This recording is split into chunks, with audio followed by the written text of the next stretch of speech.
Behind me is my shelf where I keep a lot of the rough agate nodules and different minerals that I want to cut in the future, and I was looking through them and I found a bin that I forgot I had, and that's what I'm going to be cutting open today, and it is Cold Mountain Thunder Eggs. Now, as far as thunder eggs go, these have been some of my favorite thunder eggs that I have cut open.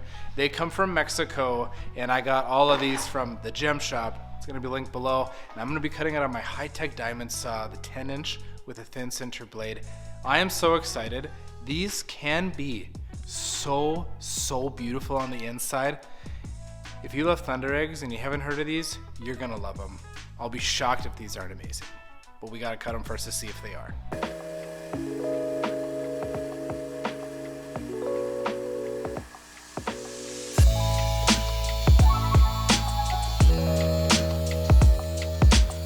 So what I'm going to be doing with these cuts is cutting smallest to largest. They're not massive by any means, but the bigger ones, they look very promising. This one, based on the exterior, it's like, I don't know about this one. We will see though, right? Let's check it out. Ah, it's so sweet. It looks like a bat flying through the air. That is really gorgeous. Or like a bird. Yeah, it's some sort of bird. That is so cool. I love that coming in through there. Oh boy, these are so sweet. You can see the colors and everything. It's got some quartz in there, some agate goodness. You can see why these are some of my favorite thunder eggs. They're so much fun. I love them so much. Yeah, let's see. Gosh, trying to, you guys can't even see what I'm doing. I'm so sorry. I'm trying to figure out which one's the next one to cut.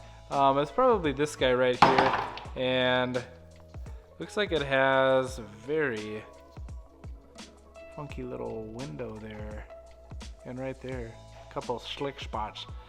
I'll look it over and I'll figure out where I'm gonna cut it.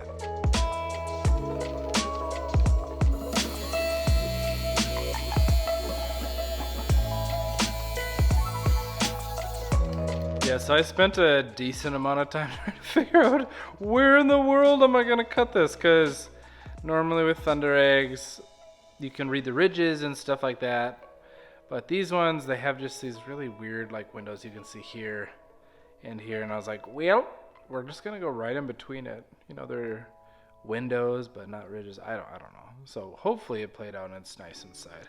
Oh my gosh, that was a great, oh, that is sweet. That is such a great placement. Look at how beautiful that is. Little Pac-Man in there.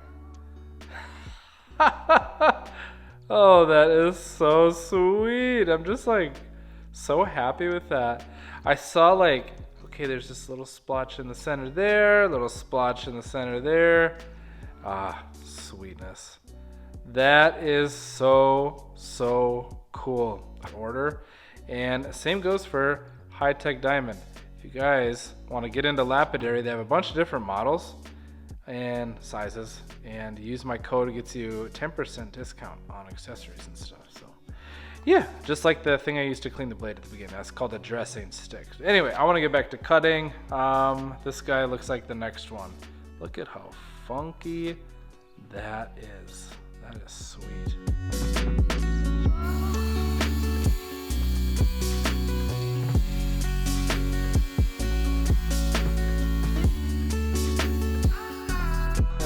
Sometimes they're so hard to get to sit, so they don't open up, because I don't want to see what's going on inside. I don't want an early peek without experiencing that with you guys first.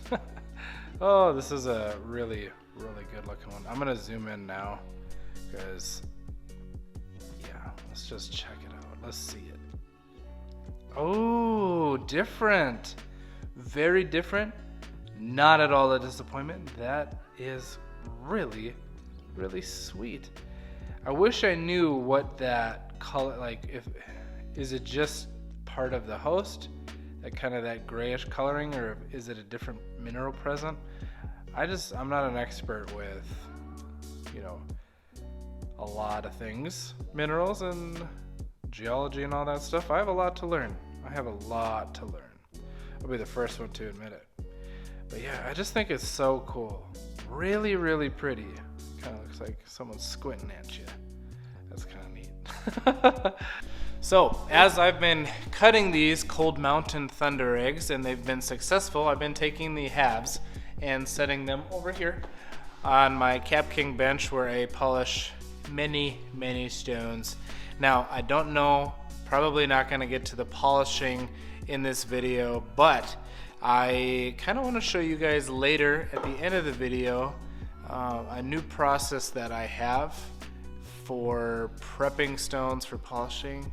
I don't know if that's going to make sense or not until I show you, but we'll get the rest cut and then I'll show you kind of a new process I've been doing with some bigger faced cut stones, and it's been really beneficial for the polishing process. So we'll get to that, but I want to cut the rest of these.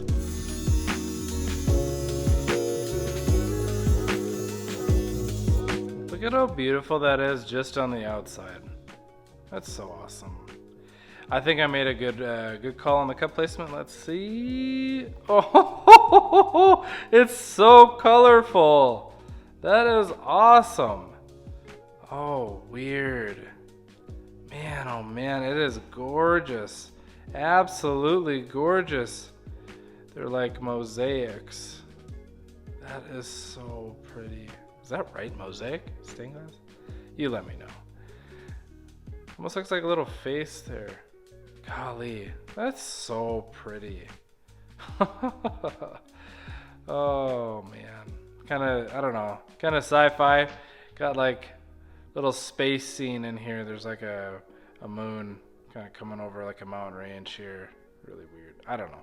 It's really pretty though. 2 more cuts, you guys. I hope you guys are liking this fun thunder egg cutting video. I love these thunder eggs. They are a blast. They're so cool.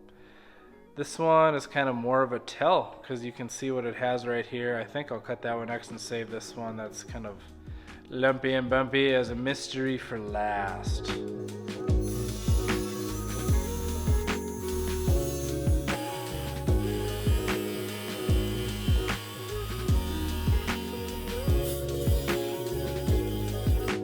Check out the outside of that. It looks so pretty.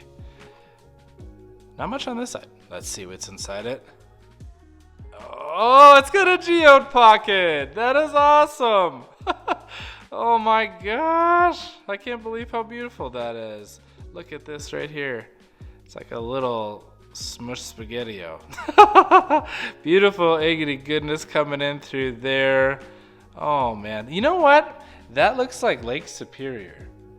It kind of like a distorted view of it, but that's pretty sweet. And you could say too, it looks like you're looking down at like an aerial view of water and land. That's so pretty. Favorite one so far, hands down, favorite one. I love that. Beautiful white pocket in that geode cavity there. Golly. Look at the depth of this too, like this is so sweet. Right in there. That is really, really cool. I like that a lot. That one might be a keeper for my collection. I don't know. That's pretty sweet. And I'm sad that this is the last cut. Oh, what a bummer. I think we should go for the biggest surface area that we can possibly get, and that's just cutting it like right in through there. Because if we cut it like that looks good, but then it gets deep in here. So we'll go for it that way, just like that.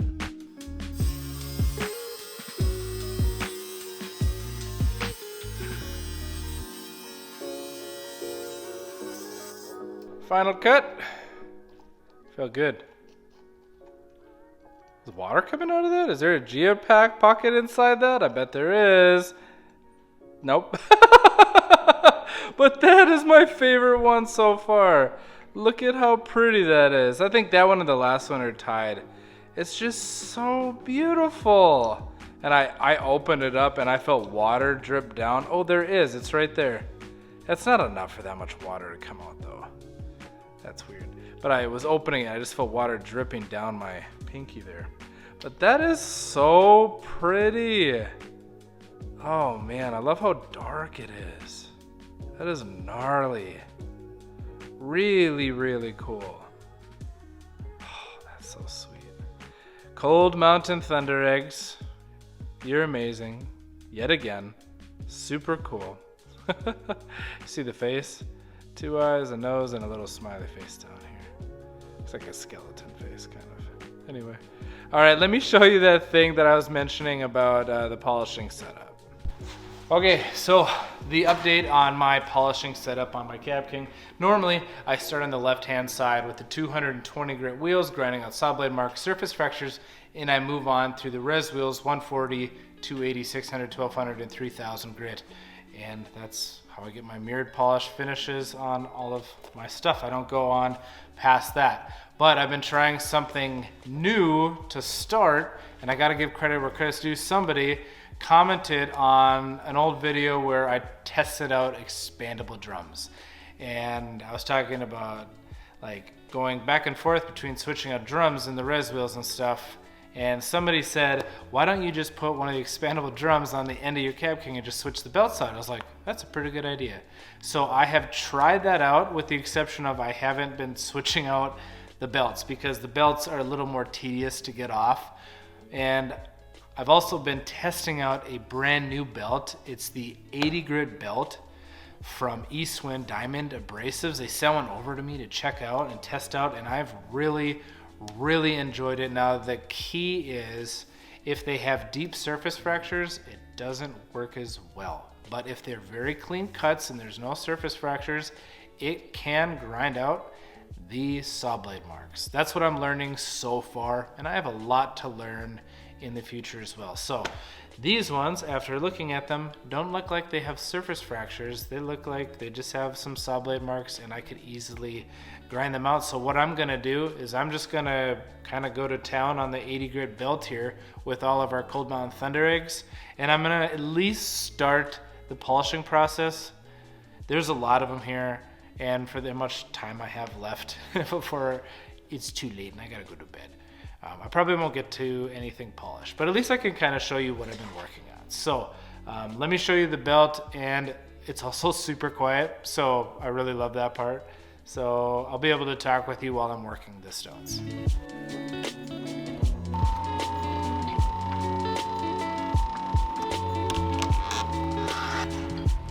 So this is our first one. We're gonna be kind of grinding away on. You can see some of the saw blade marks in the face there. We will get the water going. I'm gonna work it for a few minutes. You want to have a lot of water on these belts so you don't burn them out or anything like that.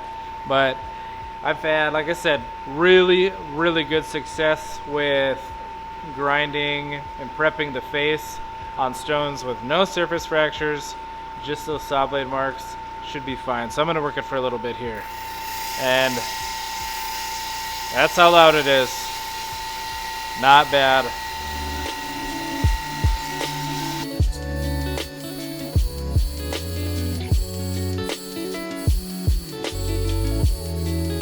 Here we have it after just 1 minute. 1 minute of grinding on that 80 grit. You can see the difference. No saw blade marks. You can kind of see, like this area, it's like a mixture of like rich in agate goodness and quartzy goodness, and there's just a little bit of like surface fractures in there.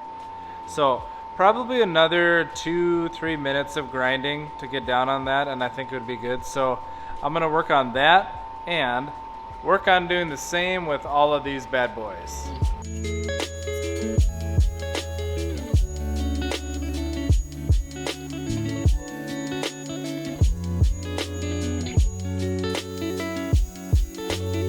Well, I didn't get as many prepped as I would have liked to, but for good reason, I promise. There's 2 reasons why I didn't get that many prepped. One, as I started prepping, I was like, man, these are so beautiful. I want to see it polished so badly. And 2, I felt bad leaving you hanging without seeing any polished stones after cutting them, talking about the polishing process, and then not showing any. I just didn't feel right by doing that. So I polished 3 of them, and I think they turned out really well. And check these out. So here is our very first one. It is really, really beautiful. You can see the light playing on it there.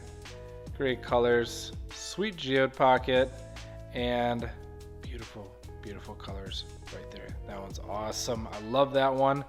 And then the second one, I guess, but the other two is a pair. They are awesome. There's the light playing on them. They turned out really, really well, and they have super beautiful depth inside those areas right there. They look like hearts. I love them. Oh, it's so sweet. But anyway, I had a lot of fun with this project. It was a great surprise finding them on my shelf, cutting them open, revealing the beauty inside, and getting to polish them and show you how amazing they can look with that mirrored finish. It was so much fun. Thank you guys so much for watching. If you enjoyed this video, hit that thumbs up button, hit that subscribe and follow button, because there's a lot more fun lapidary projects in the future. And as the weather warms up and it gets a little bit easier out, I cannot wait to get out rock hunting for those amazing Lake Superior agates. It's gonna be a blast. We'll see you next time. Bye.